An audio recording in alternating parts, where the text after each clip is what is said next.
Yeah. Hi. Hey.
Aha, there you are.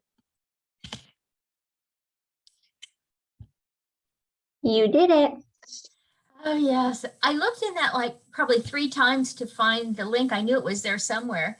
And I'll be danged if I could find it. And then right after you said it, I swear it popped up and I said bad words. That's all good. And it's like, oh God. Anyway. Do you have any what are they called? Like chafing dishes or whatever, like the warmer dishes? Yeah, like a real big one. Yeah. Do you want big ones or little ones? I don't like big ones, but I've got them that we used to use them for football parties. And so, yeah, I've got 2 of those. You put the sterno things underneath them. Mm-hmm. Yep. Yeah. Can we borrow them for the Christmas party? Absolutely. Yeah. Yep. I've got tons of platters and everything else too, but you're probably using, if you want any of those, you're probably using the plastic and stuff like that, but. There's certain things we could definitely use those for. Okay. Well, just tell me what you need. Okay. I mean, you're talking to the person that has 10 sets of dishes, so. That's what I figured. If anyone's gonna have anything, I feel like you're doing that. I swear I'm trying to get rid of some of this stuff, but oh gosh. Yeah. No worries.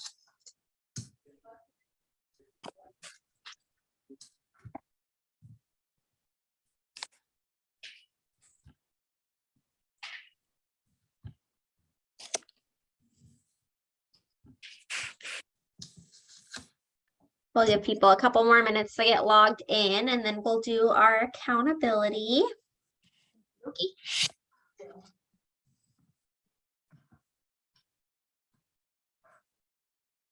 I'm glad that they shortened this to a couple of hours. I think that's about the maximum of people's tolerance anyway. After a while, you start to go, okay, look at the time. Right. Yeah, I think it made it better bite-sized pieces. Mm-hmm. Yeah, I'm liking these checkoff lists too. I think that that's really valuable. Yes. I like lists. Me too. Okay. If it's not on my list, it just can't get done. And I love checking things off my list. That's even better. Right. Satisfaction. Feel like you accomplished something. Oh my gosh. In my personal life, when I make a list, and sometimes I just want to see how much I've got done. And so I don't get rid of that list. It's all scratched up. I write on it sideways and everything. No, man, I'm getting stuff done. Crazy. Can relate. Play on ourselves.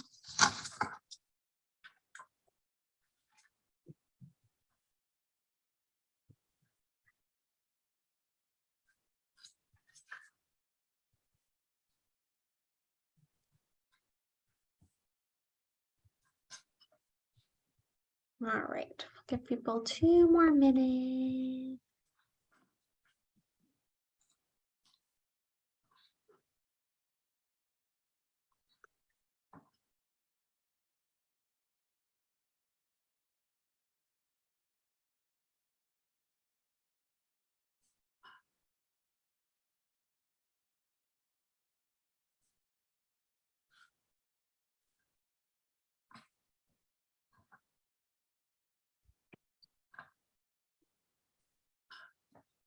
Anyone have any good open houses this weekend?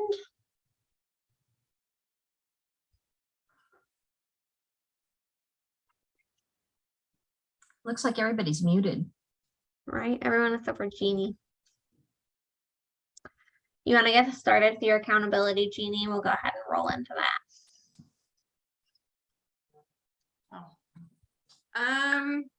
I've been going around to businesses and going to their HR and just giving them information about the market. And I'll be hitting them every week for 8 weeks. Awesome. And I'm sending out Christmas cards. Perfect. Yeah, just trying to keep busy. Awesome. Great job. Deborah?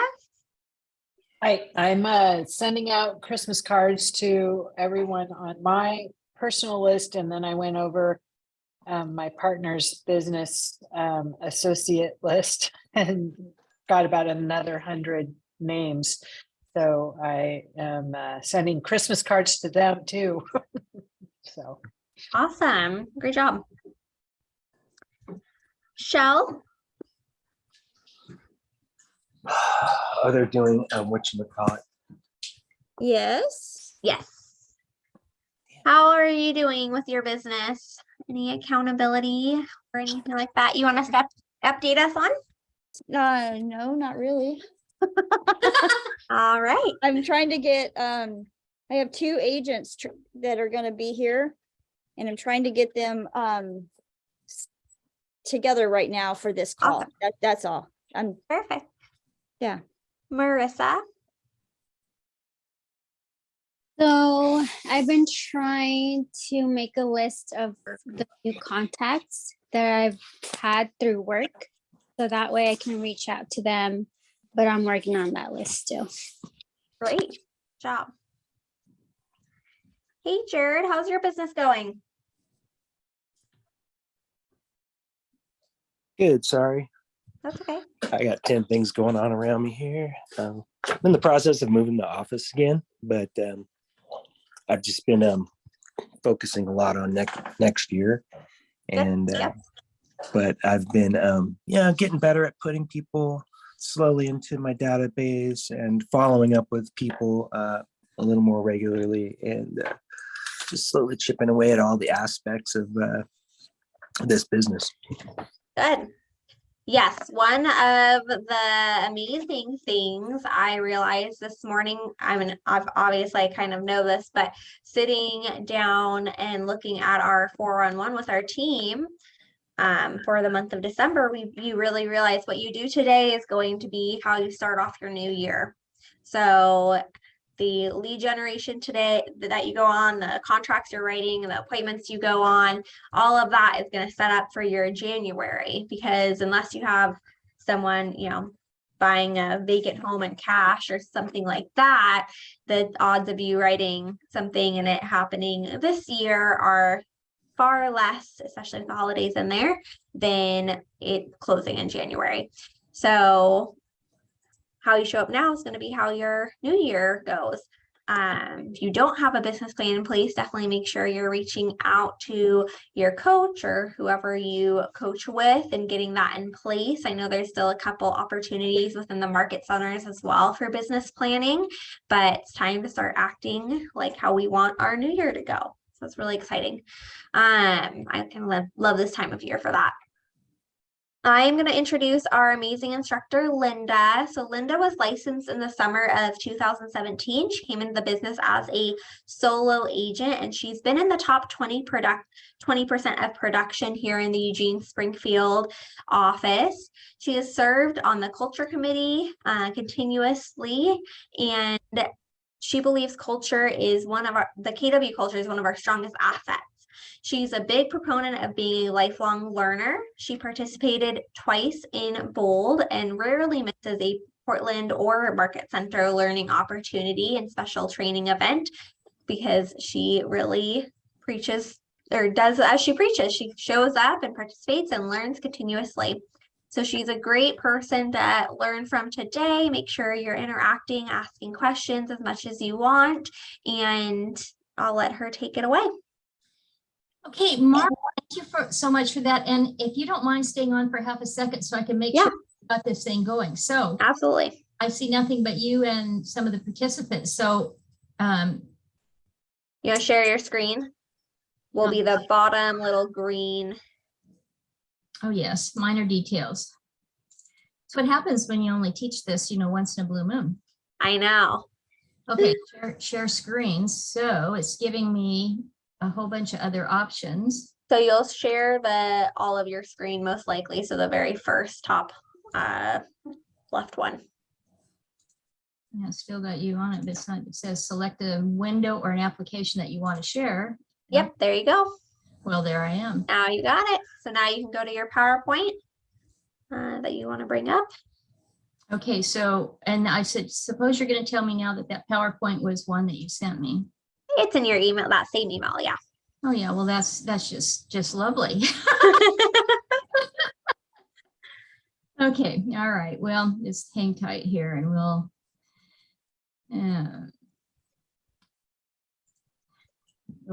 now that you get to see my entire and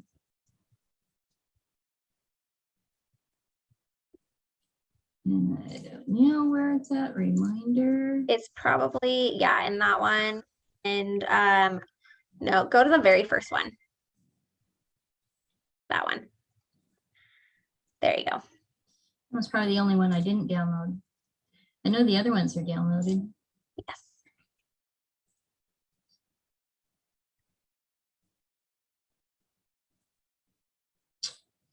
Okay. Perfect. Enable editing. And then you can go to slideshow in the top, middle, along the menu bar on the top. Whoops. Okay, top menu bar. There you go. Okay, so what am I doing? Slideshow. Where is it? You were really close to it before. So next to animations, slideshow, and then record at the top along the home, insert, draw, design. So go right, stop. There you go. And you can present from current slide. So go to the right, up, or left, up. There you go. Ta-da! And now you can go past a couple of these.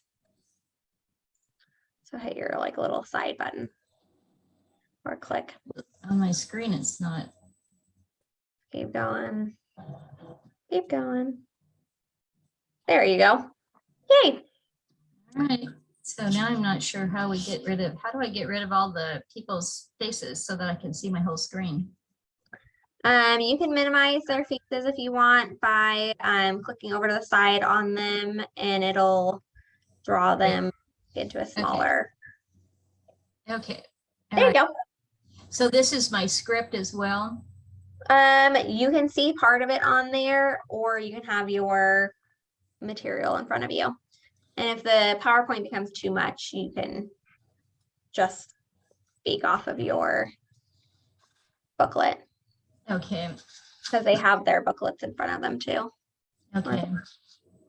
All right. So, and then to get back to the PowerPoint. We still see the PowerPoint. You do? Well, that's lovely because I don't. So I've got to be able to. This seems to be a little bit different than before. It was so much easier.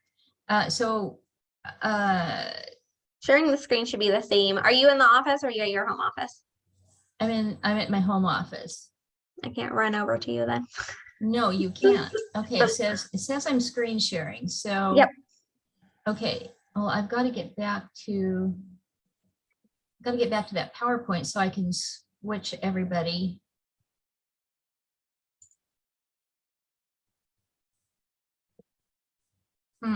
I don't know how to get back there.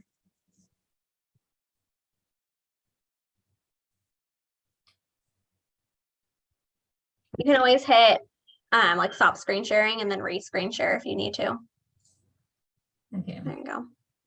all right, so, And then that way you can find what you want on your screen. oh.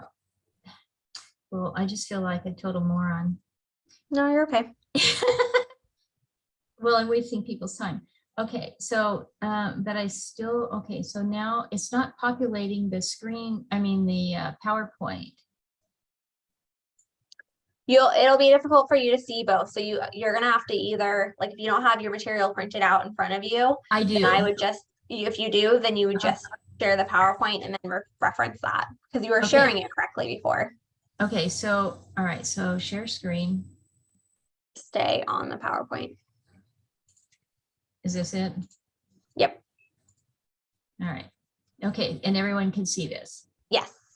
So you'll scroll through a few slides to get to your point. And I'd keep going. Keep going. And then here you are. So that should be about where you start. Okay. All right. Well, There you go. we'll make it work one way or the other. You got this. Okay. All right. Thanks, Mara. No problem. All right, everyone. Well, it is my pleasure to be with you here today. I love doing these classes. I like doing them better in person, but I understand the way that it works best for all of us that are geographically not together to be able to participate in these classes. So let's just jump right in here. And this quote, I like to think of the ability to gracefully persuade, not manipulate a person or persons into a win-win situation. And I think that that's one of the key differences to whether or not you're a salesperson or whether you're trying to engage somebody in a position where you're listening, but also giving them advice and carrying them through the transaction. So not chasing people and not becoming overbearing in our thirst to have a sale is one of those balancing acts that everybody has to kind of make as we go along in this business. So we're going to start with the offer process. And the buyer makes the offer. And let's see here where we're, it's not telling me what page you're on. And I have, okay, hang on just half a second as I flip some in my manual.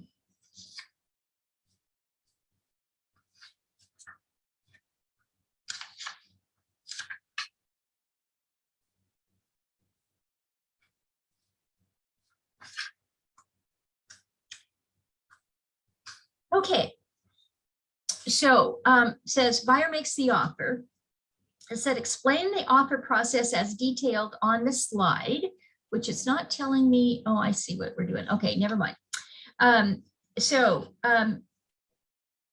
This apparently this process is printed out in your participation guide. Unfortunately, I can't look at my instructions and your participation guide at the same time. So my apologies. What emotions do buyers and sellers have at this stage of the process? Well, they're going to have a lot. Some of them are going to be excited. Some of them are going to be anxious, some worried. Some are going to be extremely cautious. Some are going to be impatient. So when emotions run hot for others, it's our job as a professional to remain as put together as we can. It's not our purchase or our sale. We don't get to be emotional. We're there to be calm, to be reassuring, to be in control, and most importantly, by communicating everything to our clients in a timely manner. So it is important that we communicate with our clients in this, particularly timely. Nothing is more irritating to clients when they don't get their kind of results that they want, and that doesn't mean that you need to be at the beck and call of your clients at all times either. And that's just all part of setting up your parameters and being real clear with your clients on what your hours are and that sort of thing. It says, what are the rules and for how quickly do you provide them with their contracts and their other documents? Do you want them to sign electronically? And do they know what, or for some of them, like if you have older clients that don't want to do DocuSign, they just want to do their wet signature only. And I've had a number of those. And that's when you just have to slow down the pace and do it on their terms.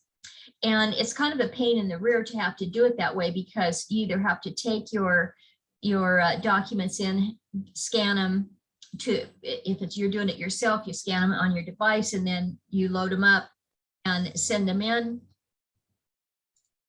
And send them to the listing agent. It's we have to meet our clients on their terms, not always on what is most convenient for ourselves. So remember that to put all of our offers into the opportunities in Command. For transparency's sake, let me say that I don't get into Command. I have a transaction coordinator. I say she keeps me out of realtor jail. So she enters all of my things into Command. So I'm not the person to ask about how Command operates. I do think that it has a great system, but that's not my forte. Now, some of it here is it's saying that we need to chat with our person that's going, the listing offer that's going to be accepting the offer, and talk to them about how they're going to receive it, whether it's by DocuSign, .loop, there's DigiSign, there's a number of different methods that people use. I've never had that conversation with a listing agent. I just send them through DocuSign, send them the contract. I have yet in my 5.5 years, I've never had anybody complain about receiving it through DocuSign.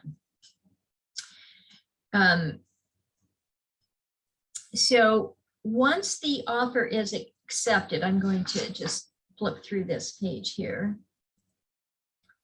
So let me see if this.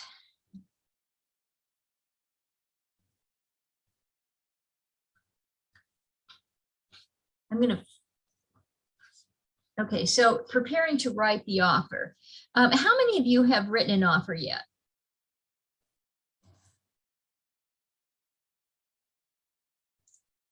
I have.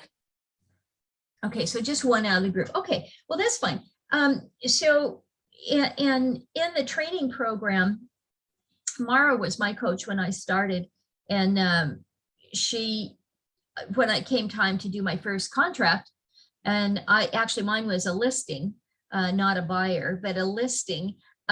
She walked me through all of it. I took my laptop in and we sat down and went through the whole thing. And so I was just going to a listing presentation. This client had called and asked me to come over and tell him what he needed to do to get his house prepared to sell.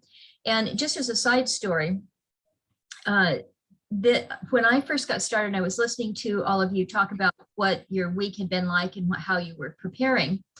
When I started I was licensed in June, and I actually got started in July of 2017. And at the same time, my mother-in-law was, she was in the final stages of life, and I was going over every day and spending the night with her. We had moved her to an assisted living facility. And my ex-husband was living in Arizona, so it was kind of left to me to take care of her. And so I was really stressed, and it was a very difficult time. So I just dove into I just did as much training as I could, and I didn't make all of the contacts that I probably should have. But what I did was I sent out postcards first that just announced what I was doing, because before I came into the real estate business, I was a wholesale lumber broker, and I had been in the industry for 30 years. And so I sent out to all the people that I knew, and I did make that list and make that address list. And I signed up right away with, for those of you that are in Eugene, Trinda has marketing and designs, and she, prior to COVID, had an office in our Keller Williams building. And so she did everything. She did, and continues to. She did my business cards. She did the postcard mailing. And then, so that was in July that I sent that out. Then in August, I had ordered from Trinda football magnets. So I sent out football magnets for a schedule that had the Ducks and the Beavers on it, and mailed that to that same contact list. And at that time, it was about 180 people. And so fast forward then to December, and I get a phone call from this gentleman, and I had met him once, maybe twice, and his wife had had cancer for 7 years, and she passed away maybe 3 weeks or so before he had given me a phone call. And he called up and he said, "Hey, I'm looking at your football magnet here, and I want to sell the house." And I knew that Connie had passed away, and so, but again, I didn't have a personal relationship with this guy. I had a personal relationship with his now deceased wife. So I just said, fine, I can be right there. I'll come in a couple of days. And so we set up an appointment, and we went live in about 6 weeks. We had some things that he needed to do, such as power wash his back patio and the front steps and everything, because it had kind of green moss on it everywhere. And I had him bring in new fresh bark so it would look, because we were going to be listing in January, February, and it's pretty dreary. And I wanted the yard, it was nicely landscaped yard, but just needed to be freshened up. So anyway, I sold that property, had an open house during that process. And one of the people that came through was just a lady. She said, "This house is too big. I'm looking for something for my mom, and she lives in Nevada." And so I followed up with her after that. And so within probably, well, several months anyway, her sister from Portland area, and she actually lived in Vancouver, she came down, the two of them, and we looked at property. And so we ended up making an offer, and this was when multiple offers were just first starting, and this was 2018 in my career. And because it has gone through various stages of being a really crazy market where we haven't had that many offers, and sometimes you just get one offer, and that's it, and they pay your list price, or they offer you less or whatever. But at that time, we had to enter into a multiple offer situation. And so I wrote an escalation clause, and this was only my second transaction, but I'd picked that up, how to do escalation clauses, in one of the training sessions that I had been in, or one of our all partners meetings. I'm not sure which, but we were successful.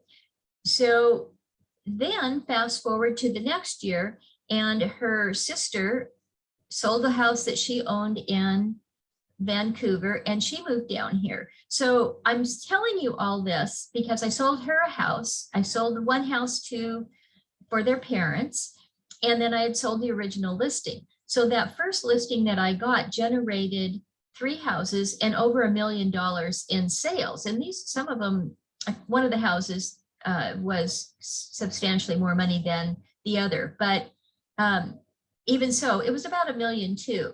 And so I considered that one of my best successes in terms of my first year and my first few transactions. Just how amazing it is. Follow the steps and do the things that you need to do, and talk to the people in a way that, and the way that she selected me, the one that came to the open house, was she just said that I seemed to be approachable, and I was listening to what it was that she wanted. So I just offer that to bring kind of full circle about your activities today and how you just position yourself in the market. So we'll move along here for our slide, otherwise we'll never get done. So, okay, let's see. So it says we're supposed to pair up, which we're not going to do. All right, so here it says it's important to ask questions of the listing agent to discover what's important to the seller so that the buyer's agent can write the offer which would meet their needs. Find out their time frame and their motivation for moving. And the example that I just gave you, when I had to go through now this is for the second part, this I'm going to tell you her name. Her name was Sabrina. And so when Sabrina and I were working on purchasing the house for her parents and doing this offer, knowing that we were going to go up against multiple offers, here's how interesting it was. When we looked at the house and the sister came down from Vancouver, we knew that people had been looking at it the night before because it had gone live about 4 o'clock that afternoon. And I went by about 6 o'clock and there were people that were standing out front. So I knew that people they were obviously talking with their agent. So the next morning when I had an appointment to show the house, I knew that there were going to be other people that were looking at the house. So it was about maybe 11 o'clock in the morning. So from the house, I had a question, and it was a question about the hot water heater because it looked like it was old and I wanted to know what the age of the water heater was. So at that time, I asked her how many offers she had, and she said none.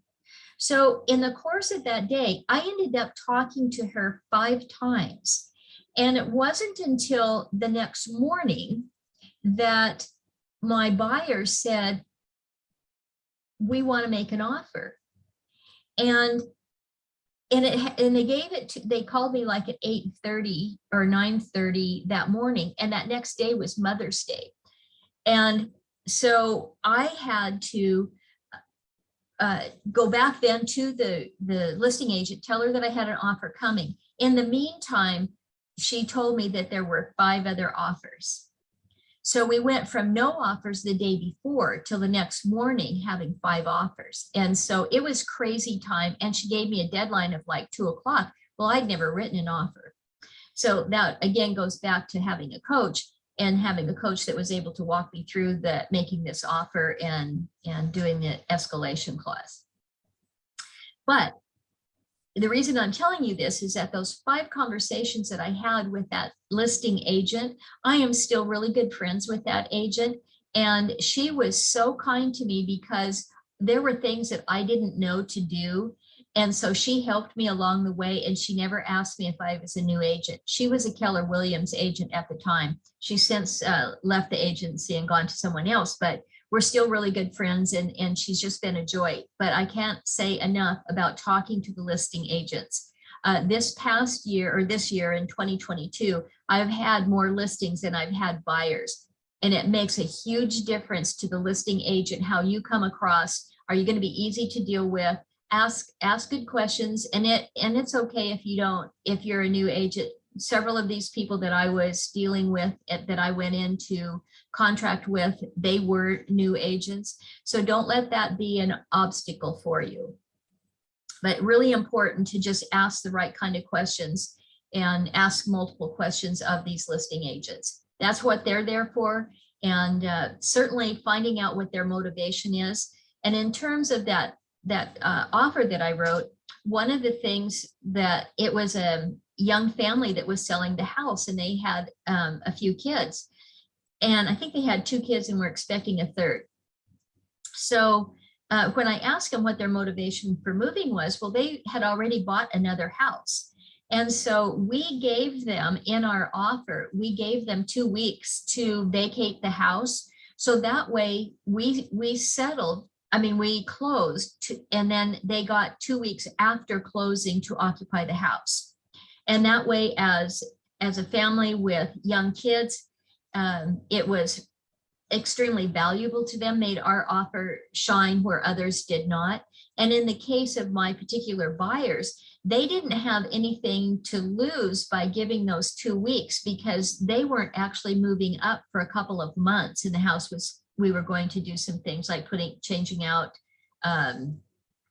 appliances and things like that. So it didn't hurt at all for us to give them the 2 weeks. So again, finding out a little bit about the sellers and just coming right out and asking that listing agent what would make our offer best. And when I'm a listing agent, I try to put as much as I can into the private notes to agents that will give you clues as to what we're looking for. But so just make sure that you've read everything. And so ask the agent how they'd like to receive the offer. If it's email, DocuSign, all in one document, separate documents. Frankly, I don't ask them that. If you want to, that's fine. But I always send an email, and I don't know anybody who doesn't, but I send the offer email. I text them at the same time that I have emailed the offer, because sometimes they have multiple listings going on. And as the market is starting to cool off a little bit, that's going to change some, but I still would highly suggest text that listing agent. If you don't text her, pick up the phone, leave her a voicemail message. But I find that texting for most listing agents works really well for you to just say to them, I just emailed you an offer. And then that way, if they may not be sitting at their computer and they may be out showing a property, you don't know. For me personally, when I've got a deadline set on a particular property, now this is when we've had this really active market, I try, when I have a deadline, I try not to schedule anything that day for myself so that I can be there, and particularly when I have multiple offers coming in and that I'm fairly certain that I am. But I just like to be able to answer every question that a buyer's agent might have. And I want to really service that buyer's agent as well as servicing my client, because that's what makes for a smooth transaction. It says says avoid questions that would be a violation of fair housing and not give away information that would violate fair housing.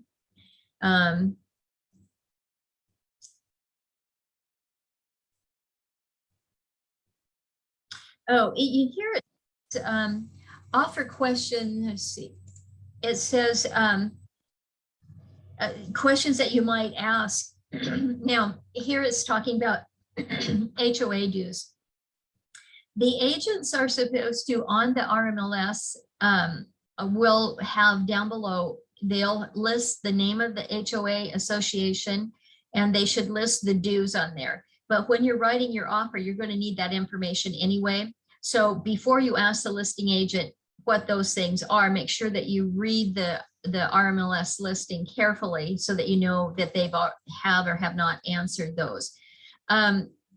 Another thing that's really important when you're doing your initial research on a particular property that you're going to make an offer on is it in a flood zone?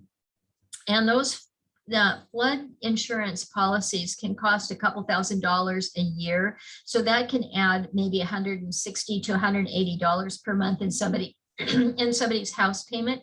And that could be a non-qualifier for them. So that's a really important thing to know when you're just researching that property in the beginning.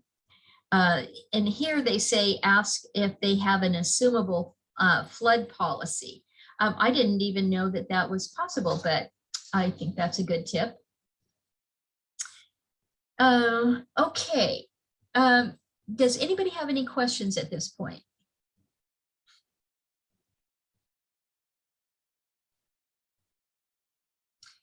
Okay, so you can see from this chart that we have on the screen, it says the seller is going to respond in one of three ways. They're going to counter the offer, they're going to accept the offer, or they're going to reject the offer. And here it says no. So if they counter the offer, then that is a negotiation. And I like to tell from a listing agent point of view, I like to tell my sellers that I have 3 times at least that we're going to negotiate price or not. The first one is when you make the offer. If you're offering full price, the negotiation is, depending on the market, are we paying more or are we paying less? in a hot market like we've had in 2022, we had to go in with really strong offers to make sure that we could land that listing or land that house if that's what our buyer wanted to do. And in a market like this where it's a little bit softer, I had a listing here last month that I listed at 385, was well worth the 385. We had one offer after 6 days and it fell out during the home inspection. It was an out-of-state buyer. They'd never seen the house. I think they just got cold feet. They asked us to bring in a couple of specialists, one a roofing specialist and one a termite and bug inspection person, because they showed evidence of having had subterranean termites, which are different than regular wood termites. Subterranean, as you might imagine, come from the ground and they burrow these little mud trails throughout. And so we were in the process of doing that when they backed out. So we put the property back on the market at the same 385. And it was another week or so before we got our second offer, and they countered us to 368. So it wasn't quite, it was a $17,000 or so counter. And so we accepted it because we didn't have any other offers. The seller was, she didn't need the money to purchase another house, but she was just a nervous seller and she was okay with taking the reduction in price. So that's your offer stage. When you submit the offer, that's step one that I tell both buyers and sellers that this is our first area to negotiate if we have to. The second comes when we're going to go through the repair period. The third comes through if we get a low appraisal, and then we have to negotiate then too. So those are three different areas. And then I tell them that there's a fourth area, and that is anything can happen before close. So I just prepare them up front. But I do try not to dump too much information on my buyers at one time. So I sit down with them and after the initial part, and I try to be as clear and concise as I can. And sometimes it's over a phone call, sometimes it's in person. So once the offer is accepted or rejected, then if they accept your offer, then that's just, they sign it, and then they'll either text you, the listing agent will text you, call you, or email you that they've accepted your offer. I find that most of the time they call me and tell me that they've accepted my offer. And those are the kind of calls that I like to make. And when you're a listing agent, I know this is on the buyer side, but even in this hot market, I made every attempt before I went pending on a property to call each one of those buyer's agents to tell them that we were accepting another offer. And they were so grateful. And it's, you know, I would want somebody to do that for me so that my buyers didn't notify me as an agent because they saw it go pending on Zillow or somebody else. So treat them as you want to be treated, and it's just good business. Now, if they reject your offer, this could be because they have multiple offers. It could be maybe you offered them less money than what they're asking. And if they might just flat out reject it. And if the agent calls you to tell you that they're rejecting the offer, then you want to know why. And then go discuss if there's any room for you to go back and make another offer. So on our screen here, it says, don't assume no means no. And I would just highly say that is so true. Okay. And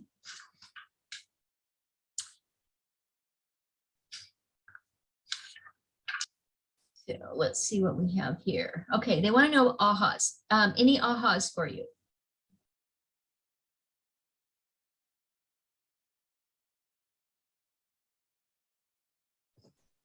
Don't assume no means no. Yeah, it is interesting. You think it does, but it really doesn't, because they're still wanting to sell a piece of property.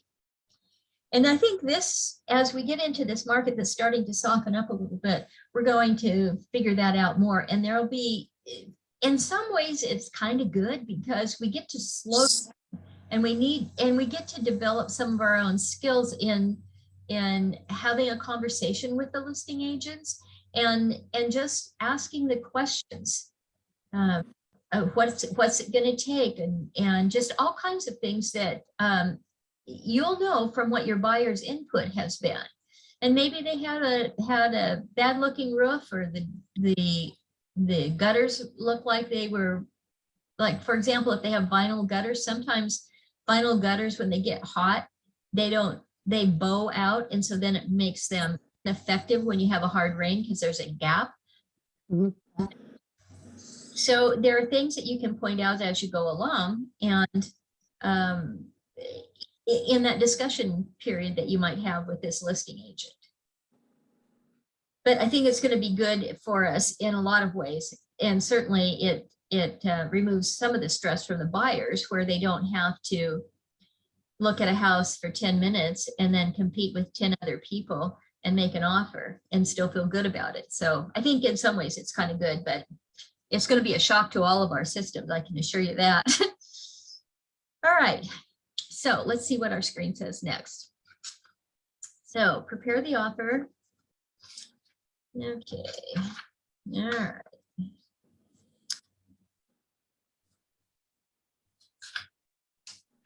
I'm going to try to jump over here and look to see what you're actually looking at the same time, so I can.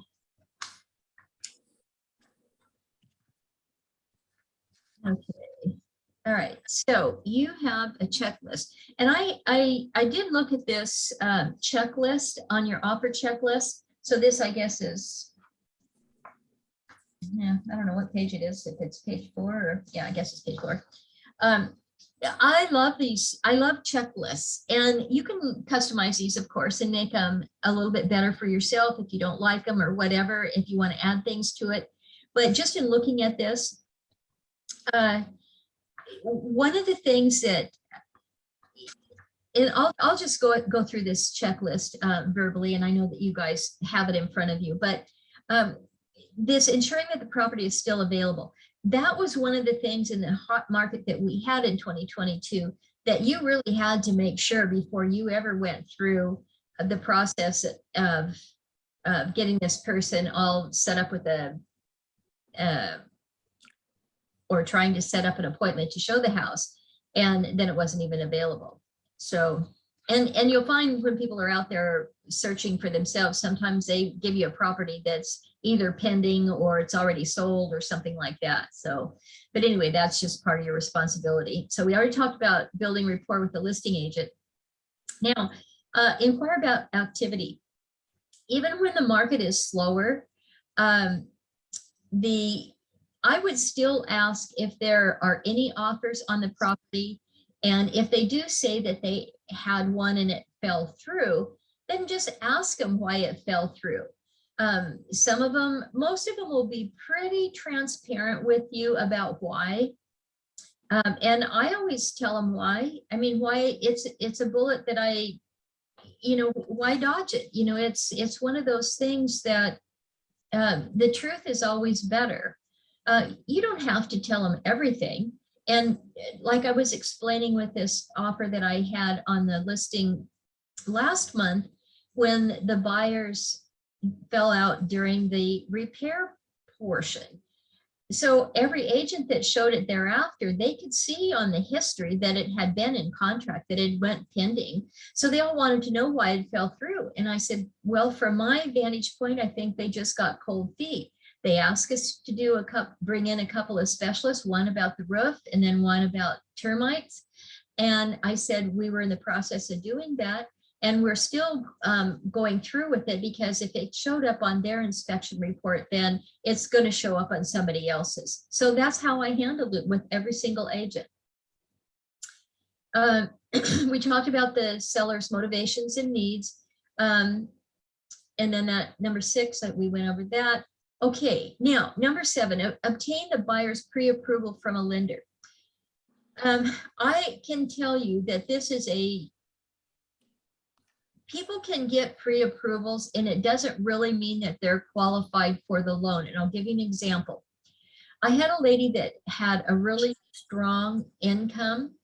She was an out-of-state buyer. She came up here for 4 days to look at property, and that wasn't in 2020. Yeah, it was too. It was in March of 2022. So she came up here to look at the property, and I had several houses lined up for her. And so she had this pre-approval letter from her lender, and I submitted that with the offer because on the 4th day we had a property that she liked. So we sent an offer. And at that time I said to her, I don't know who this lender is of yours. And it was just somebody that someone had recommended to her in California. And I said, I'd like you to run this through Keller Mortgage, because we have no closing cost fees. And at the end, you get $1,000 back that will cover the cost of your appraisal. So it really, on the property that she was looking at, was going to save her about $5,000. So I said, I'd really like for you to try Keller Mortgage, and just by full disclosure, I don't get paid one nickel to promote Keller Mortgage. And I'm going to, okay. And so I said, I don't get paid to promote Keller Mortgage, but I have used them on multiple clients. I've been very happy with them. So they send it off. She says, okay, fine. So she did it on her laptop and sent that off while we were waiting for a response back on our offer. And then the next morning she had to leave. So we didn't have all the information from Keller Mortgage. So she takes off, heads back to Berkeley. And I get an email from Keller Mortgage, my loan officer, and he says, we cannot loan for this person. And I ask him why. And he says, you'll have to ask her. I'm not at liberty to tell you. Well, it turns out that she had an IRS lien that did not show up when somebody just did a random pre-approval, but Keller Mortgage has an in-house underwriting group. And they found this very sizable IRS lien. And this lien meant that she was going to have to make monthly payments in the amount of $5,000 per month. So that standard pre-approval from a lender did not show that. And so it doesn't hurt with your buyers to actually call the lender and have a discussion with them, and even ask them how deep it goes and just what they can tell you. But I learned a really big lesson with that, and not all pre-approvals are the same. They don't mean the same. And so anyway. Linda, do you know the name of that full underwriting process? Isn't it conditional approval or? I do not know the name of that. Okay. I know that lenders are a little more apt to actually go through that whole process now that the market has shifted a little bit as well, but anything you could say to that's fine. Yeah, honestly, I have not had a lot of discussion with the lenders. And if there's a weak spot because I do both sellers and buyers, and normally I'm about 50-50 split. This year I was more 75 sellers, 25 buyers. And so I haven't dealt a lot with the lenders. And when I did, I was pretty true and blue to Keller Mortgage, because when I needed a favor, I could get it from them. And that's not to say that somebody else couldn't get it from their lender. But they worked really hard for me, and in a time when people weren't doing 30-day closes because of their underwriting, and because when you go into contract, they order the appraisal immediately until after the inspection period. So they were able to close loans faster. But I would just say talk to or attend classes maybe where there's some different financial institutions, loan officers, like Direct Mortgage, and there's a number of them here in Eugene. We've had AmeriFirst Financial, a guy by the name of Abdon Stewart, and I've really enjoyed getting to know him. And he does the 2-1 buy downs and all of that. And so I felt pretty comfortable with him as a local person. but there's several people locally here that I like. I just, when I get, when you're so busy, it's hard to wear all hats. And so now that I'm going to slow down a little bit, it's something that, that I hope to develop a better rapport with somebody here locally. Nice. Well, I've got good lenders. Just kind of a reminder that maybe I should reach out to my Keller Mortgage agent and just touch bases with them. So, Yeah, I would do Thank that. Yeah, because that in-house underwriting was a big deal. Yeah. And we were already in contract. That was the scary part. And so then Yeah. back to this person and say, hey, look, this is what I've run into. And I was very transparent with the listing agent, and it was a fixer house. It was kind of a dump. And the same thing happened with a client of mine last year. Basically, they'd made it through the whole process, and we're just waiting for the close to get that final underwriting.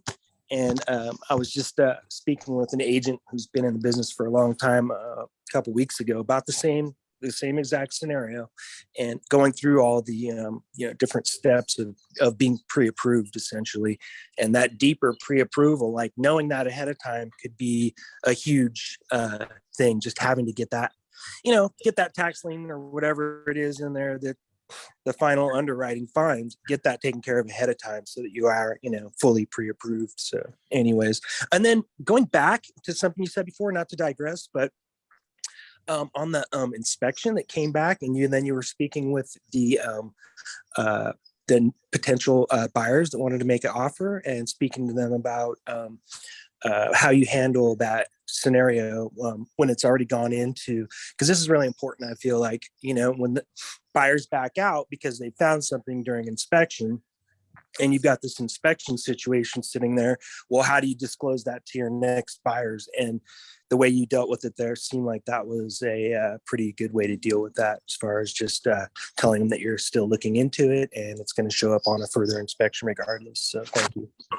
No, well, and just as a clarification, my conversation is always, as a listing agent, is not with the buyer, but it's always with the buyer's agent.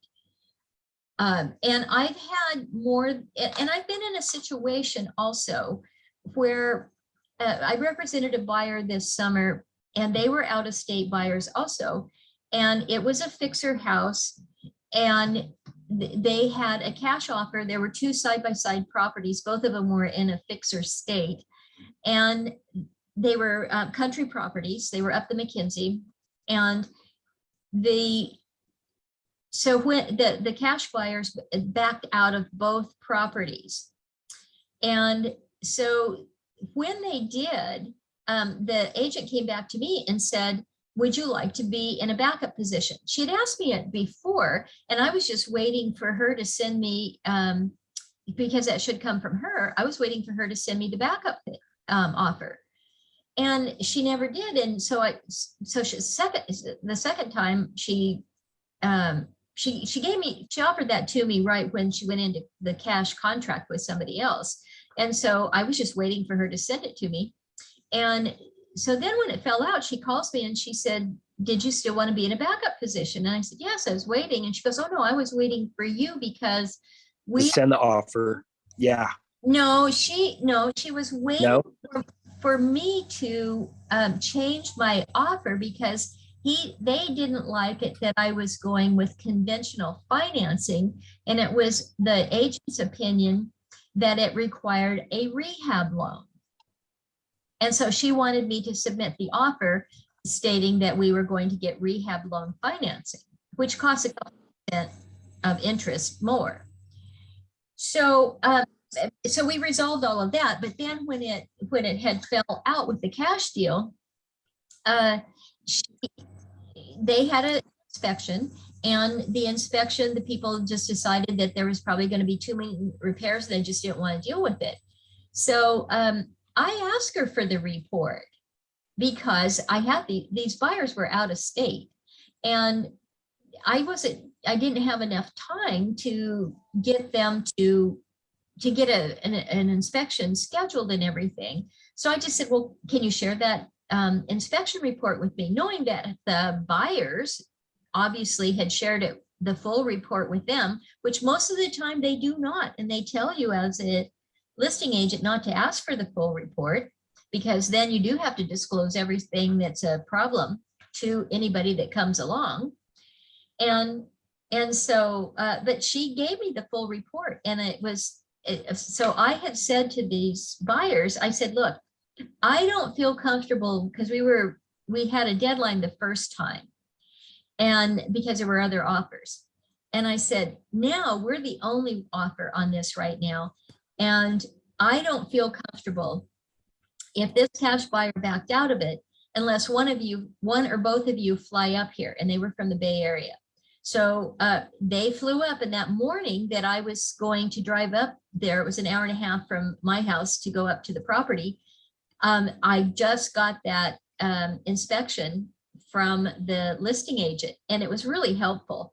And so we ended up, initially we had written an escalation for up to 4.25, and I think it was listed around 395, something like that. And so when they came back to us, they said we would accept an offer at 395. But after I got the inspection report, we didn't really know how bad the property was. There were some areas that could be iffy, but I looked at it twice. And while I wouldn't deem myself an expert on condition of a house and how much this, is this going to be a problem for the appraisal? I mean, you'd like to point out these things and you just keep them in mind. And I thought, well, this roof looks a little iffy. And so, some things like that. But there were things in the inspection report, like it was sitting up on the top of the hill, and clearly they had put fill dirt in there to shore it up so they could build this house on it. And there was some erosion under this foundation. And so that was a big concern, because sometimes that can cost, like 30 grand. And so it could be a big pill to swallow. And so, so I just said to these buyers after the fact, I said, look, this is our one time. We don't know what all these costs are going to be, but I said, this is our one time. And bear in mind, this is during the heat of the market when everything is blowing and going. But I said, why don't we offer them less? They're coming back to us. She has not put this back out on the market. Let's come back. Let's just counter her. And I said, let's counter them 15 grand or 20. And we settled on doing it for 15,000. And the seller, it was really hard getting him to sign documents. He was in Hawaii, lived in Hawaii, never lived on this property. He had rented it out. And it had this huge greenhouse on there. And and nobody could see this property. It was off the beaten track. And these guys had put in this the renters had put in a huge greenhouse, and they were growing pot. The greenhouse itself was probably worth 30,000. But anyway, but they'd done some damage around there, and it was just a crazy deal. But I'll tell you, it wasn't 10 minutes before they accepted that offer, and it had taken us sometimes 2 days to get him to sign something else. And so, I mean, it can work both ways, those inspections. And I generally, if you have to have permission from the person that paid for that inspection to be able to share it with somebody else. When I'm a listing agent or when I'm a buyer's agent and I have an inspection, generally what I do is just send, if they ask for it, I send them the copies of the pages of the inspection that are pertinent to the repairs that I'm going to ask for. But you're not going to be able to escape some of those things that come out in that and that come out in a report. But we moved ahead with that whole roofing thing. We got a bid to have the roof repaired. It had some loose nails, and it had some issues with a stunningly inadequate job that somebody had done by putting some roofing compound around like the chimney and the roof vents and everything. It looked like a 6-year-old had done it. Youch. But there wasn't any reason. I don't even know why it was done. So anyway, Hey, because Linda, as a side, do you ask that agents, buyers don't share with you anything from their inspection by chance? you can answer or not, I don't care really, but Ask me the question again. do you ask buyers agents to not send you any part of the inspection except for what would relate to the work being done? I've done it both ways. Sometimes I just ask for it, especially if there's some really, some really horrendous things that they're saying is wrong with the house, then it's either that or my sellers are going to have to pay for a report. So I have asked for it. It's one of those things that you might want to talk to your principal broker and have a discussion even with Mara, or the pluses and minuses of doing that. I've had agents tell me to not send them, Yeah. anything, or in the conversation, they're like, just don't tell them anything. I don't want to know, that kind of thing. Well, that's because they have to disclose it. If they Right. know about it, you have to disclose it. So what happened with this one is they sent me the pictures of it, and then and this seller had only owned this house for 3 years, and we had our own inspection from 3 years ago. So I wasn't really too concerned about what was in that report. So she sent me the pages that related first to the termites situation and the roofing thing. Then they had some other questions. And so I just said, go ahead and send me the full report, which she did. And Thanks for taking a look at that. I don't mean to diverge anymore. no, that's okay. I think it's all important, Okay. it's all part of the process. Thank you. Then what I did was I sat down and I compared the report that we had from 3 years earlier to the one that had just been done. And it's kind of interesting because my seller had done tons of improvement on it. So there was a lot in her report that was just no longer even an issue. But they picked up new things that didn't show up in her report. And I'll move on to get our presentation here, but I'll just tell you one other thing. It was just kind of ironic to me. Somebody along the line had done about an 8-foot extension and made a master bathroom, enlarged it, a bathroom off the master, had also added a kind of a sitting room area off the master, and put in doors to go out onto a deck. Well, in the second inspection, it turned out that the sewer access cleanout thing was underneath that deck and underneath some of the concrete area.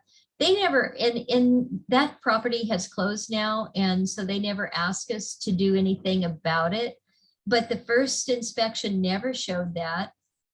And so anyway, it's just kind of crazy what will show up in one report and won't in the other. And I just like to tell my buyers just to remember that inspection, people that conduct the inspections are generalists. They're not experts in one field. They may come to that business being, maybe they worked for a roofing company and have a great expertise on roofs, or an electrician or something like that.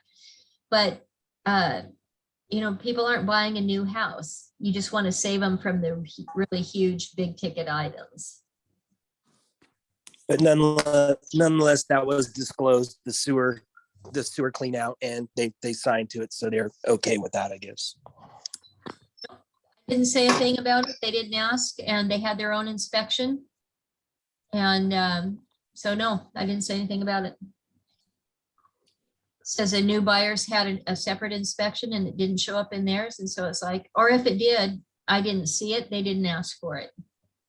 And so in the end, what happened was that when we went into contract, they did ask for, I'd had that roofer come out and tell us what it would be to repair some of there were some areas that the original roofer had not done correctly. So there was I can't even remember. They had like the valley was not, it was like they put the shingles in going the wrong direction or something stupid. And so anyway, they asked for a credit of $2,100, which was what the estimate was from our roofer. And the seller was perfectly fine with crediting them with that, knowing that it was a problem. And the rest of the issues that came about, they were fine. They said, we'll take care of the rest, because they'd already countered us almost $20,000. So with that in mind, you know, that's kind of how they have to look at it. And plus she was in a time frame. She wanted to hurry up and get the property bought, and she wanted to get moved and all that kind of good stuff. So, but yeah, I didn't have to admit it. I didn't have to disclose it. They didn't ask me for it. And I told them what the issues were and what we had been asked to do on the previous inspection, and provided them with both of the quotes and the letters that we got about the subterranean problem, which wasn't a problem, and then the bid for the roof. And I provided all of that to the new buyer's agent, and we closed out the deal. Okay, so I'm still on the checklist. Produce a comparative market analysis. I think that it's, in general, I don't do this. I think it's a good idea. The reason that I don't do it is because they tell you to like show 5 houses to your people, that you should have narrowed it down to your buyers, and that they should be able to make their decision based on 5 houses. Well, this past year, well, let me say this. I have sold houses where I've shown people 5, and the first house that I showed them was the one that they bought. I've showed people 2 houses, and there was one of them that they bought. I have showed people 20 houses, and it was the 21st house that they bought. I've shown people, not very many, but I've had them. I have one client that I lost count. I just frankly quit counting how many houses I'd shown. We'd written 6 different offers, but somebody said, why don't you just dump those buyers? And I said, look, I'm so invested time-wise in this thing. I'm at a huge loss if I don't get paid to get them into a house. I am not dumping them. And I finally was able to get them into a house, and it was one of the very first houses that I showed them. And it was kind of a fixer, but it met all of their needs. It was a multi-generational family. And the big drawback for them, it wasn't condition. It was that it was in Cottage Grove and not Eugene, and they didn't really, the grandmother didn't want to move to Cottage Grove. But in the end, that's what they did. And I not only got paid for the sale of that, but then the grandmother had a condo to sell, and I sold that. So it turned out to be close to $1 million in sales. So it was worth it. But man, it was a hard slug with those buyers. But I never gave up on them. And so it's not necessarily what they'll tell you to do, but I figured I was invested. Plus, I didn't want to let them down. I figured it was my job, and it was just a tough market. So back to the comparative market analysis for the buyers. When I'm showing them multiple houses, I feel like that is how they can do their own judgments on it. But then when it gets down to, if we're going to make an offer, then I will do a quick market analysis of the one house that they have chosen to make an offer. So I don't do it on all of them, but certainly on the one that they're getting ready to do, I'll just run a quick report so that I know that I'm in the right ballpark, because I wouldn't want to get them, and especially in the softening market, I wouldn't want them to get into a property and then they're paying 20,000 over. So, and these seller disclosures, I don't usually ask for those when I'm making the offer. If they have them, a good agent will post them and link them on their RMLS listing. You can list 5 documents. And when I do a listing, I get those done in the beginning. And then I just have my transaction coordinator put it on the listing so that it's there, and it's up to the agent to download it. And then as a buyer's agent, you have that in front of you, and you can look it over. I don't find those sellers disclosures to be all that helpful myself. They're so vague and everything, but anyway. Okay, so let's see where we're at. Right, the offer, this is the checklist. Let me see what this next page is. Okay, so we've kind of gone over all of those already. Okay, now writing the offer. So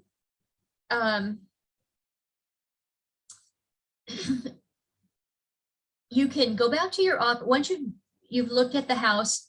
Well, let me back up for a second. As a buyer's agent, and maybe somebody's already said this to you, but I cannot emphasize this enough.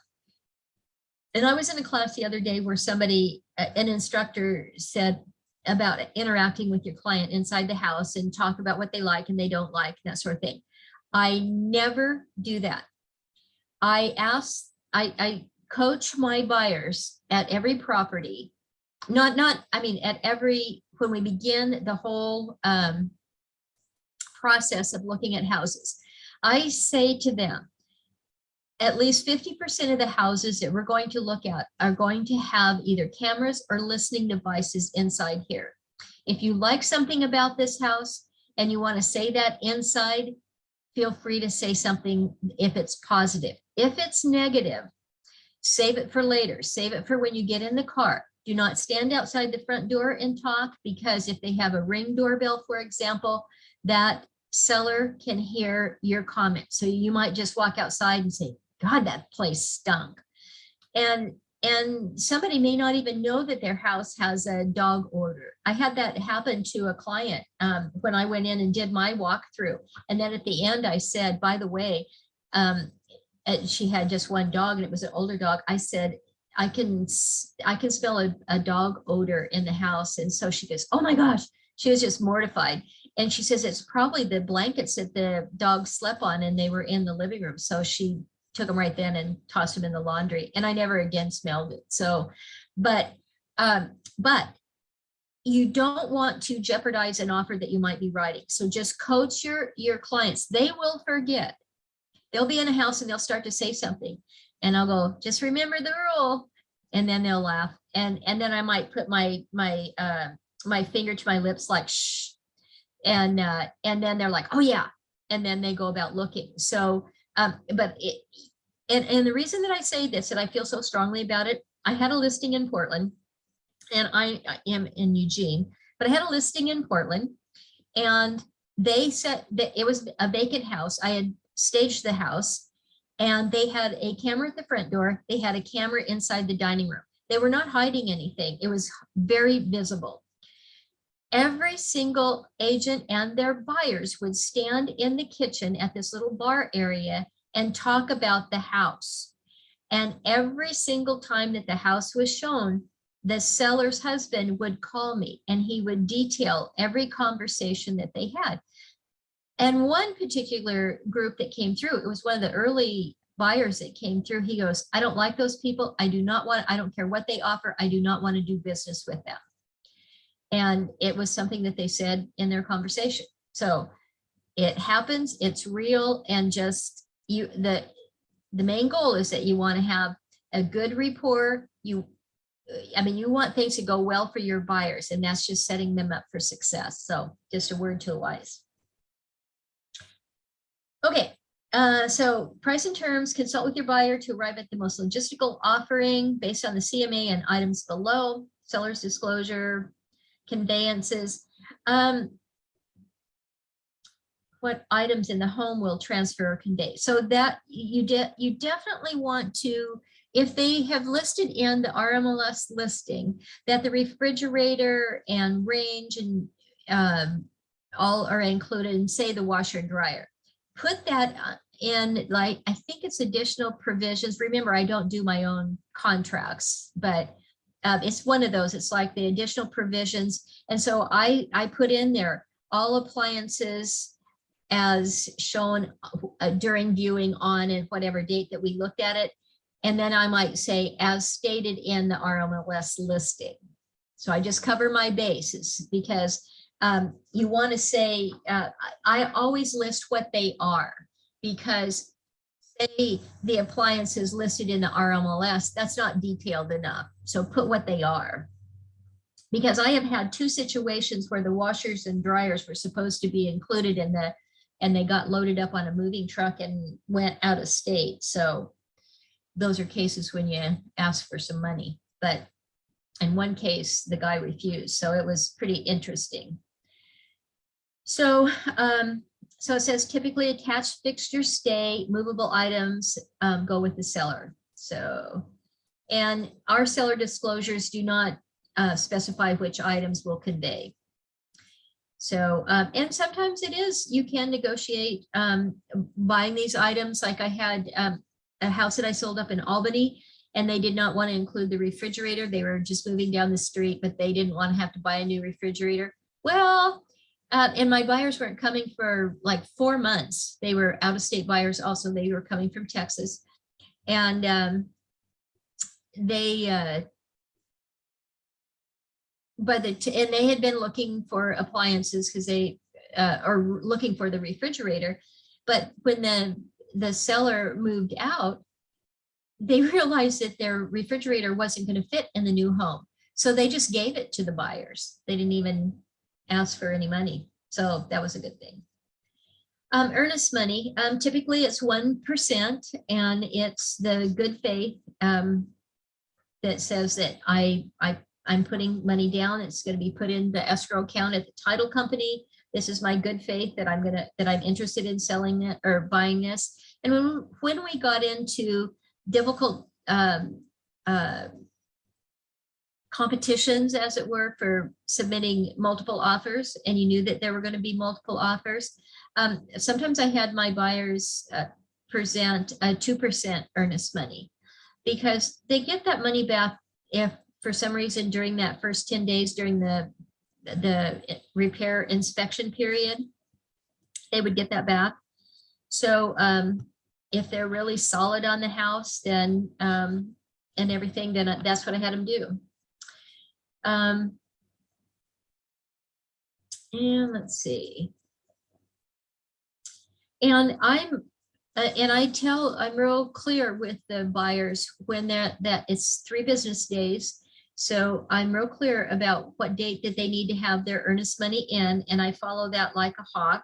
And I have my transaction coordinator that also follows that, but I want to make sure that there's no reason for the buyer not to accept or to, get concerned. So I have them do that as fast as they can. And I don't have them mail it. If they do, I want them to send it next day air. And there's just too many ways they can wire money and that sort of thing. And there's just too, but I had somebody do that, and it made us late on our earnest money. And that means that you fall out of contract when you haven't got it there within those 3 days.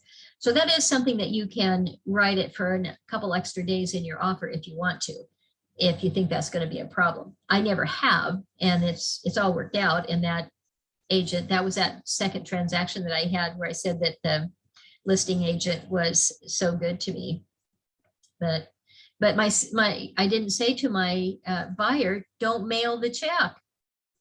And so she just mailed it thinking, oh, no big deal. And she didn't send it like next day or signed receiver type thing. So anyway, it's crazy. Okay, the due diligence, the inspection period, most of the time it's 10 business days once this contract has been signed. You can make that in your offer. You can make it 15 days if you think you need it. This time of year, the inspectors are more available. You can get it inspected in just a few days' time. So most of the time, I have always just done it in 10 business days.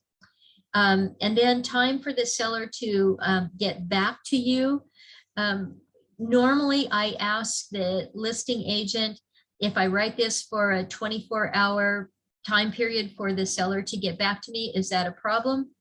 And sometimes if I want an immediate answer, I may set it for 8 hours, not give them 24 hours. Let's say I wrote the contract at 9 in the morning. I might ask for them to do it by 5, because buyers hate waiting.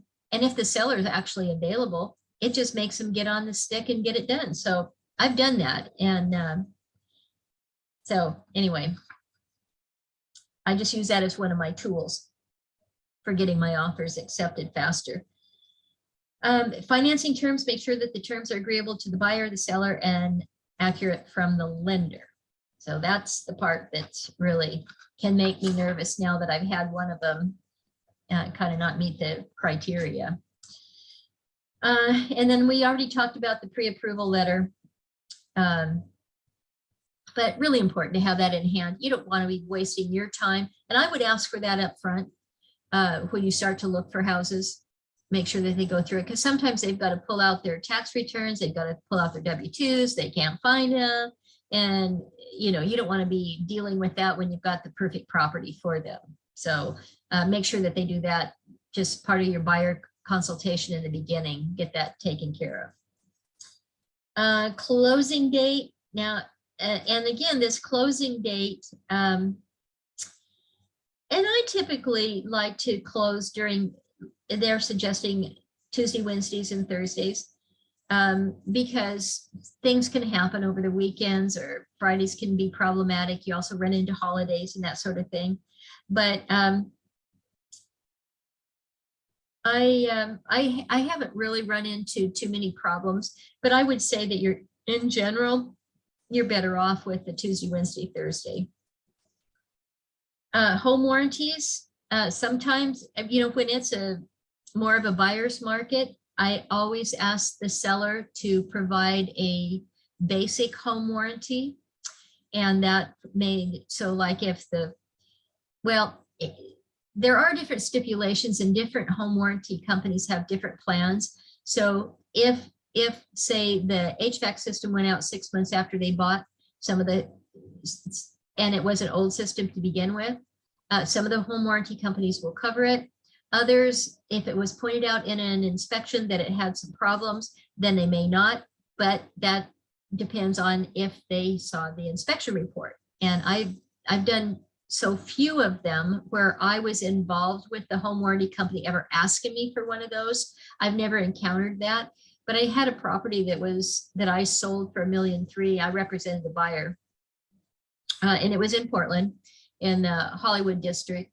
And I purchased that home warranty for my client as a closing gift. And so it comes right out of your commission. It never comes right into your pocket. And that was the best thing that I could have done for that property. She ended up getting a new dishwasher, and she had problems with the refrigerator freezer. And it had to do with the handle, but because they couldn't get the handle, that's when they ended up, they said, well, what else is wrong that we can make? Because they couldn't fix it, or the repair guy couldn't fix it. So I think she long-term ended up getting a new refrigerator freezer. But that's when they said, well, what else is wrong? She goes, well, this dishwasher, it doesn't clean very well. And so they replaced it. And it was like a $700 dishwasher. And I'd paid like $500 for a home warranty. So there were several things that she used on that. And so that worked out really well. But I do use that as a negotiation. I just ask for the sellers to contribute that. And I tell sellers in my listing that sometimes when we get to negotiations, that might be something that a buyer will ask for. And you can even, if they've agreed to do it, you could put it in your multiple listing notes that the seller would provide a home warranty. And that's only for 1 year. And then the buyers can pay for it themselves after that. Repair limits, focus on the items the buyer's most interested in repairing. And yeah, this repair part, that's the tricky part of negotiations, are repairs. And it just depends on the house, and depends on if they're getting a good deal and all that. And I just try to remind people that they're not buying a brand new house, but sometimes you have to ask for stuff. So special clauses or contingencies. And I don't see anything there that's new. So, and then be sure to include all addendums required by the market, the seller, and market center. And these addendums can be tricky, particularly if you're dealing with rural property. So you'll have septic addendums, well flow tests, and all kinds of stuff. So that's why when I really appreciate having a transaction coordinator, because I don't do that many rural properties. And when I submit an offer, I want it to be a clean offer. And by that, I mean having all the appropriate addendums that for inspections and everything else that you need. So, okay, so let's see. All right. Need to see what time it is here. Okay, 2:25. All right, so review the contract. Be sure your buyer understands the contract. Review the prices, like the price, the closing date, the inspection, any contingencies, conveyances, etc. Conveyances to property line conveyances and that sort of thing will show up once you the title report gets started and they do their deep dive into the property itself. And so sometimes that can come up as an issue. Know what is essential in your area. I have no idea what they mean by that. Know standard or common terms for offers in your area. And avoid rookie agent mistakes. Well, you know, I look at mistakes as being those learning curves, and I wouldn't worry about making a mistake. Every agent has been a beginning agent, and it's just part of the deal when you're in real estate that we learn from each other, and as long as everybody handles it with grace, you know, it makes the transaction, which is what your end result is really all about. But don't try to skip things. If you have any question and you think that you don't know for sure if you've got the right answer, reach out to somebody. And that's the beauty part about Keller. You can reach out to anybody, other agents, seasoned agents, and your principal broker and all of that to help you out. So yeah, don't be afraid of making a mistake. It's like I said, when that second transaction that I had, when that listing agent had to, I didn't know how to do some of the forms, even though I had a transaction coordinator, and she wanted something and it was on a weekend and she wanted it done. And finally she just said to me, she didn't even ask if I wanted to send it. She goes, would you like me to send that addendum to you? And I go, oh, I'd love it. So as it goes along, you know, even for myself, if I see an area where another agent might be struggling, then I'll just ask my transaction coordinator to take it from there and send the appropriate addendums. And I'll just tell them that they're coming. And so anyway, I just think that we can cut each other some slack sometimes and we'll be better off for it. All right, any ahas?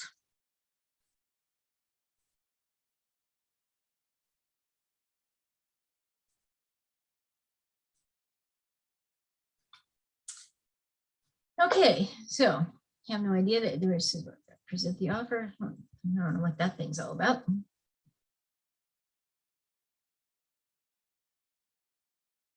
Okay, so I'm on your page 10 and it says email summary for listing agent.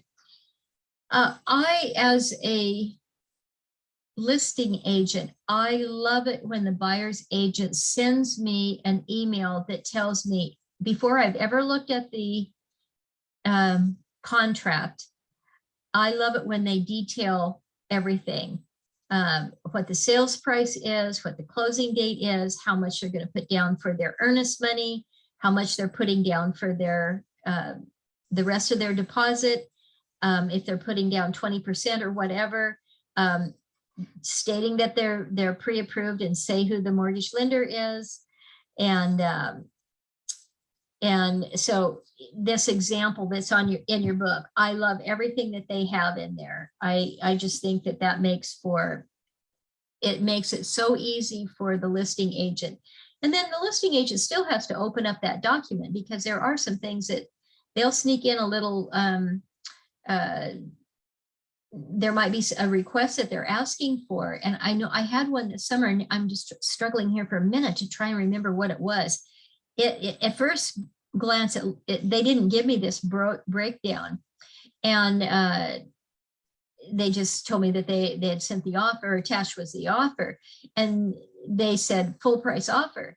Well, but when I got to reading, it wasn't a full price offer because they were asking for a bunch of things inside this for provisions and whatnot. And so, yeah, it wasn't what they purported. So just know that when you have a listing, just make sure that you read every single line.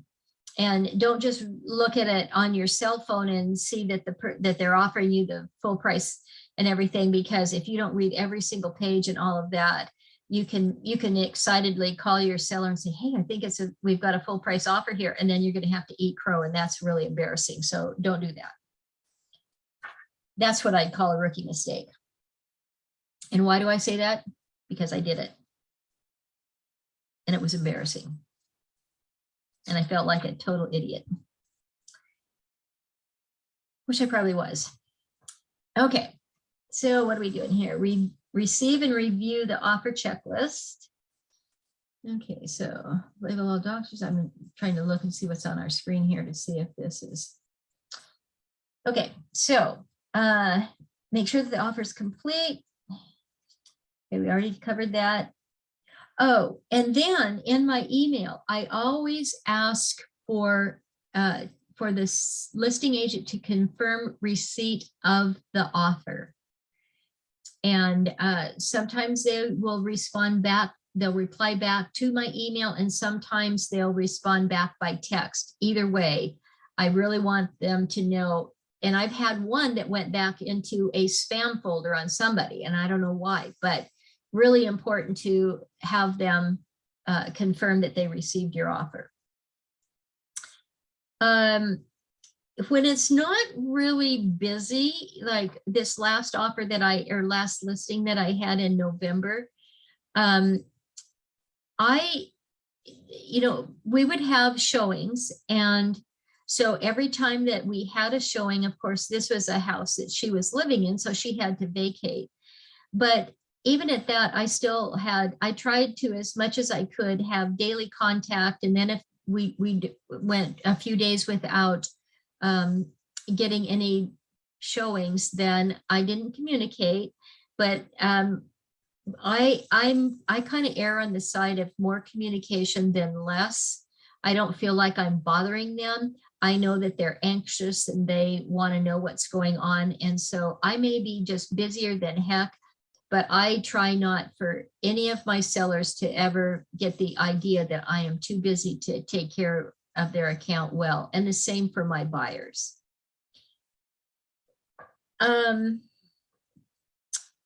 Get the offer to the seller in a timely manner. If needed, mark the offer as received and sent to seller to create an executive summary. Now, another thing, it kind of depends on what your filing system is like.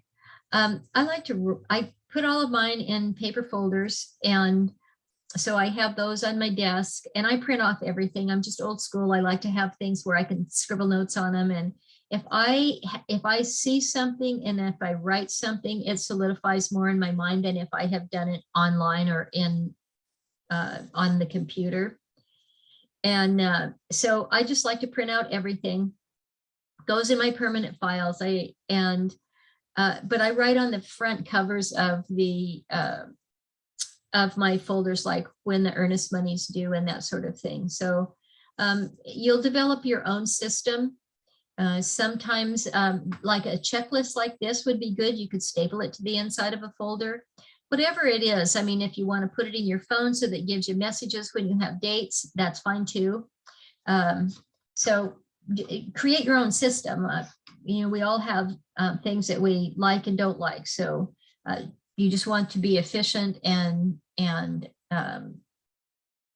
there are multiple ways to do the same thing. If you're ever a listing agent, I make sure that I thank every person that sends me an offer. And I told you before that when I've accepted another offer, I call up those agents before the other ones that did not get the offer, I always get back to them.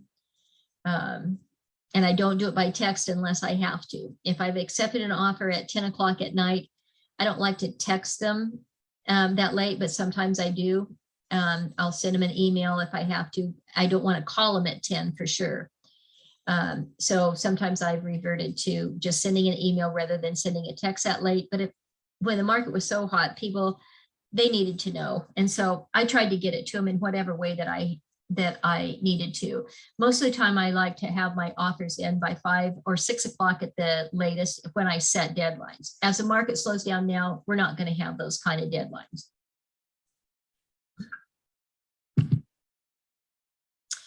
Okay, let's let's see, do the buyers have a home to sell? That would be lovely if they did, especially if you get the listing. And that would be, I can't imagine them having a home to sell that they wouldn't, you know, they would come to you with one agent to handle their sale unless it was an out of state and one to do the buy. So that's the only way that one would work. But okay, whether's determine their offer price.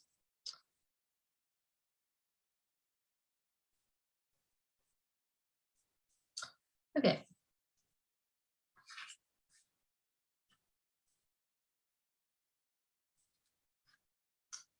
All right, so number 6 is calling the lender to verify the pre-approval.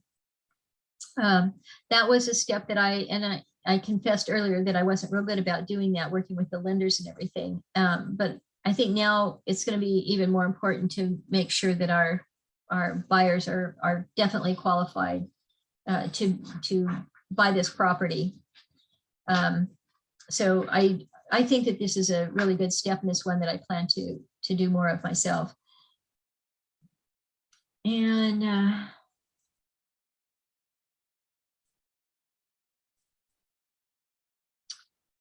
okay.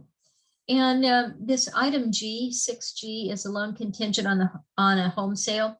That was used to be just standard course. Everybody had a home to sell before they were buying. In this crazy market that we've had, sometimes we had that and other times we didn't. And so just important information to know. But okay, have you worked with this buyer's agent before? Have you worked with buyer before? Okay, I heard it.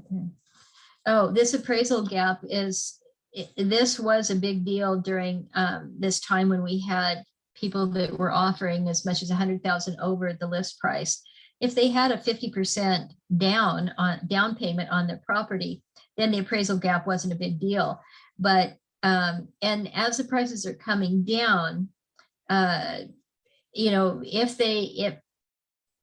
I don't think that this appraisal gap is going to be something that the buyer is going to have those funds to do. Appraisal gap was only something that happened when we were paying over the asking price. Where it will come into a negotiation step now is if you have a house, let's just say that you're in contract at 380, but it only appraises at 360. And so you can go back then because the lender, particularly if your person is getting in, like say for 5% or something like that, that means that the person wouldn't qualify for the loan. So then the only way to keep it in contract is to get the seller to come down. So that's going to be an art of the deal in terms of negotiating appraisals that are less than the price that you're in contract for. And I've had to do that, and I've had people do it to me. And I think one of the first places that I sold was a little condo, and we had multiple offers on it. And let me just say this too, because from somebody who's had a fair number of listings. When an agent says to you, I have multiple lists or multiple offers, I'm thinking of this one condo that I sold. I had 4 offers on this condo, and this was early on. It was really, it's probably the first year in my business. And the market wasn't all that brisk, but the condo was only selling for, we listed it like 130 or 135, something like that. But yes, I had multiple offers. 2 of them were below my asking price. One of them was only a couple thousand less than my asking price, but they were asking for closing costs. And so with all that said, all offers don't mean that you have all good offers.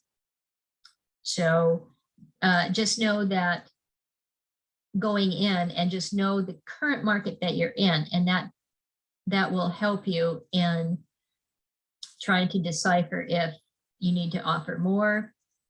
And in this case, they did offer us more. They offered us about 10,000 more, which was almost 10%. Well, it would be about 5%, I guess. But at that time, it was a lot. And then the house didn't appraise at that. So we had the choice of coming off, or those other 3 offers that we had none of them were any good. They were all less than our asking price. And so we only had to come off a few thousand for it to work for her. And so that's what we did. So when you speak to your sellers, okay, this is something about sellers. So I'm going to skip that. Okay, email sample. So let's see what we have here in our next slide.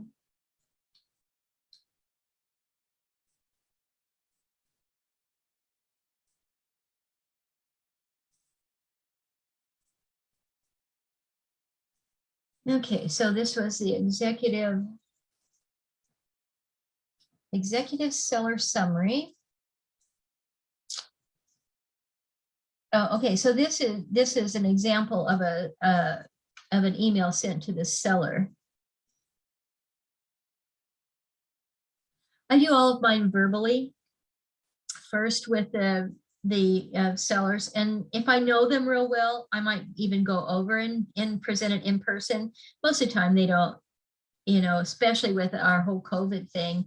Now it's not, you know, I wouldn't do it. I just do it over the phone. But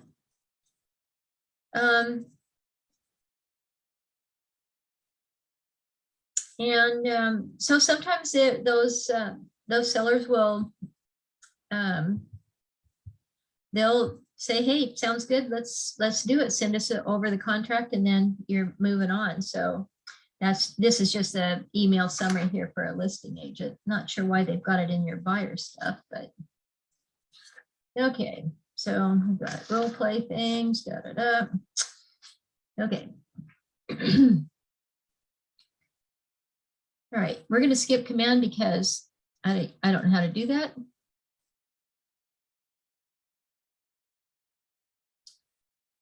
Okay, so we've kind of got through all of those things. We're not going to role play. Okay. All right, so has your thinking changed? What ideas or mindsets were new? Anybody want to jump in?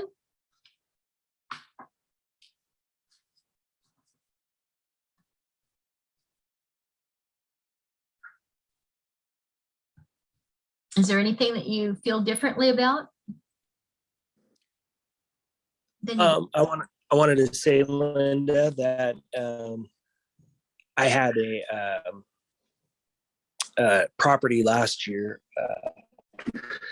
that my buyers were interested. It went pending like a day later, all cash. And so I was pretty sure, you know, it was probably going to go. The very next day, those buyers took off to another open house, had that agent put an offer in on another place. And so I had built enough rapport with that listing agent that she called me back first for whatever reason. I don't think I was the first person to speak with her. I don't even know if I was in first in line behind the offer that was cash offer necessarily, but so I was going to ask you, what's your process in getting back to other agents when you have a contract fallout? Okay, so you were. Do you relist on RMLS, or do you contact other prospective buyers that were interested in an offer? Okay, so I'm getting a clear reception. So I'm not quite sure what your question is. You were talking about having an offer that initially you were writing one and then it went pending. So you didn't actually present it. Oh, can you hear me now? Yes. I'm sorry. Okay, go Can you hear ahead. me now? Yes. No, offer wasn't the offer. You can hear me now? No. So yeah, there wasn't an offer made initially. They just said, hey, this property is already pending. So I was calling them to make an offer. And they're like, it's been a cash offer.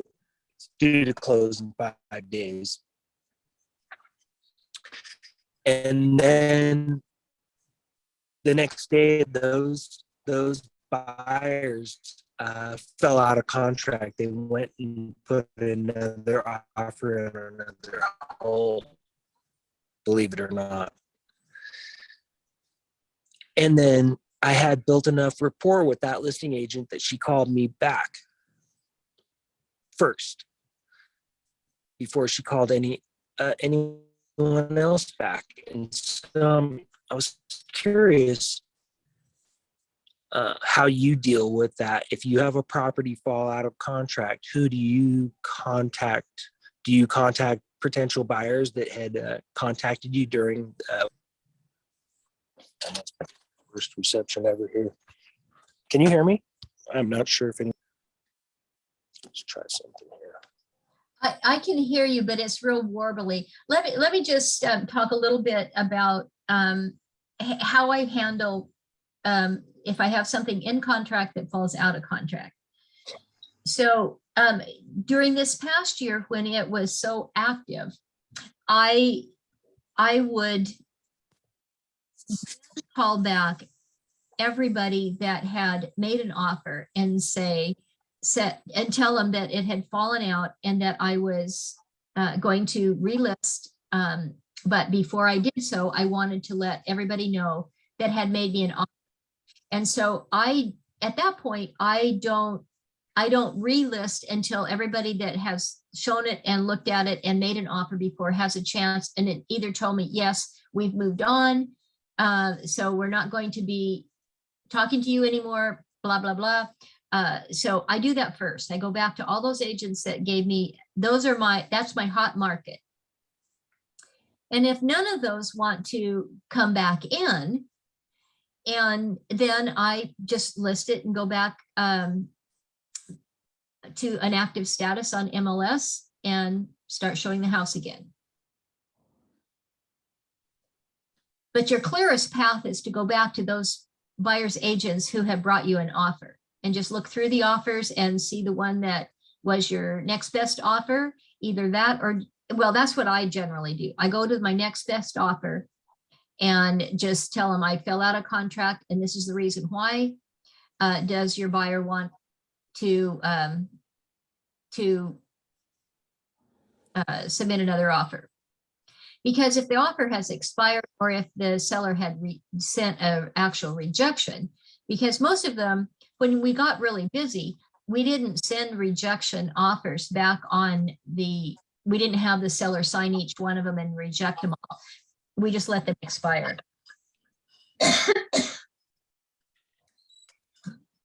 So at that point, they could just send us the same contract, but just change the date on it when the seller had to respond. And we were back in business and we could sign it and take their offer. But I did feel, you want to go to your hot market. In that case, as a listing agent, and so therefore you want to go back to those people that made offers. And I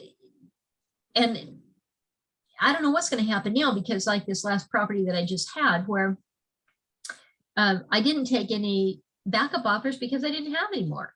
So, you kind of don't. So we're into different territory now. And as long as the interest rates keep going up, it's going to be, it's going to be a little bit dicey in terms of volume, because we're already seeing that the volume is off. But and I don't know what lending institution it is that says date the rate, like the interest rate, marry the house. And where we've had so few houses to choose from, we still don't have a ton. If we have, a couple of months of inventory, that's still not considered a buyer's market, but it's a much better buyer's market than it was. And it was just such a struggle to be a buyer's agent this past year. You just had to, it was craziness. I felt it. Yeah. So anyway. All right, any other questions? And it looks like most of you are muted, so I don't know if I have to ask you to unmute or if you can unmute yourselves. I get a little thing here that says ask to unmute, so looks like you can unmute yourselves if you want. So if there aren't any questions, let me give you my contact information if you have any questions. There is one other thing I'd like to tell you that I didn't share earlier, but let me give you my contact information first. My email is Linda, Linda .reed, REED, at kw.com. And my cell phone number is 541-953-3011. And the one thing that I didn't share with you, and when I have, let's just say, for example, I was going from here to Portland, and I was going to show houses in Portland. I do it for Eugene as well, but let's just say that that I'm looking at a specific area, and when I sold that house for $1.3 million, I went up there, and I was there for a Saturday and Sunday, and we looked at a total of 15 houses, and we did it over a period of 2 days. And the type of that Hollywood district, I don't know if you're familiar with it, but it has vintage houses. Most of them are like built in the 1920s.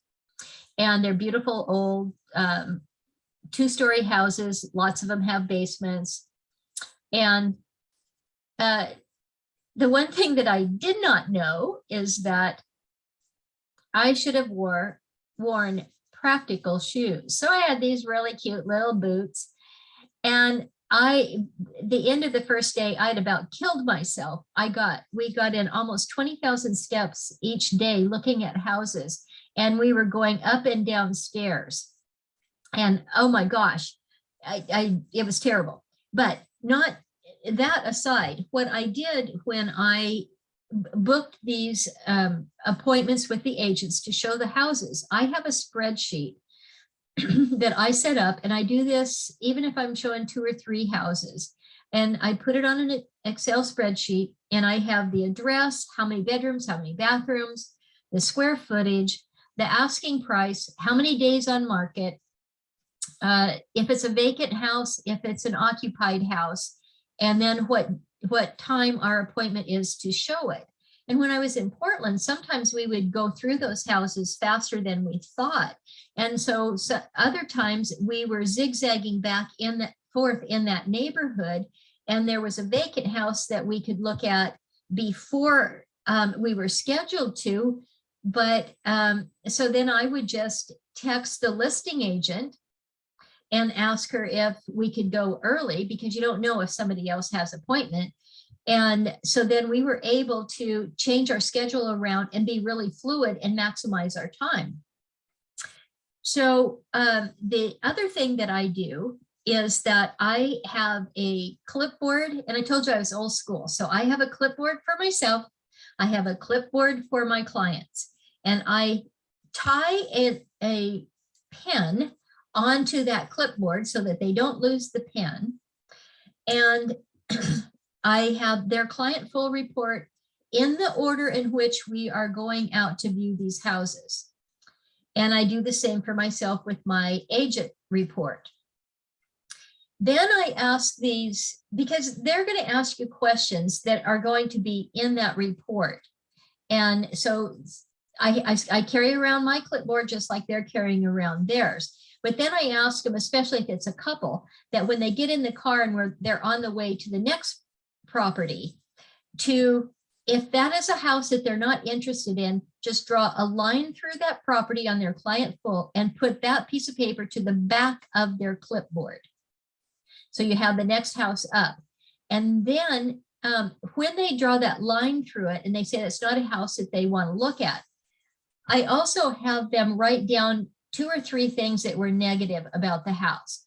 Kitchen's too small, the carpeting was crappy, it didn't have enough bedrooms, or they didn't like the floor plan, whatever it was.